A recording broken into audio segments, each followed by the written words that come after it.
नमस्कार शेतकरी मित्रांनो, कृषी विकास या युट्यूब चॅनलमध्ये आपल्या सर्वांचं स्वागत आहे.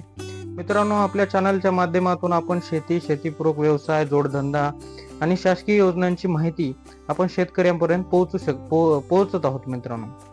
तर आता एक नवीन अपडेट अशी आली आहे की केंद्र सरकारने एक नवीन योजना काढलेली आहे मित्रांनो, की भारतातील सर्व शेतकऱ्यांना आधार कार्ड, पॅन कार्ड, मतदान कार्ड सारखंच एक डिजिटल ओळखपत्र दिले जाईल, अशी एक नवीन अपडेट मित्रांनो केंद्र सरकारने आणलेली आहे मित्रांनो.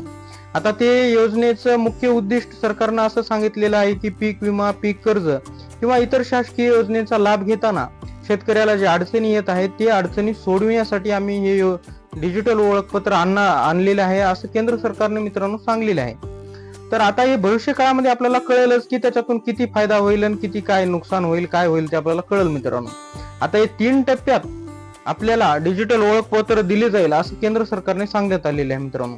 आता या 24-25 मध्ये काही लोकांना दिलं जाईल शेतकऱ्यांना, पुढच्या वर्षी काही, नंतर त्या पुढच्या वर्षी काही, असं 3 टप्प्यामध्ये भारतातील सर्व शेतकऱ्यांना आम्ही डिजिटल ओळखपत्र दिले जाईल असं सरकारनं सांगण्यात आलेलं आहे.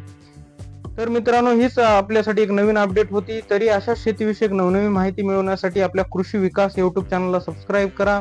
हा व्हिडिओ जास्तीत जास्त शेतकऱ्यापर्यंत शेअर करा मित्रांनो.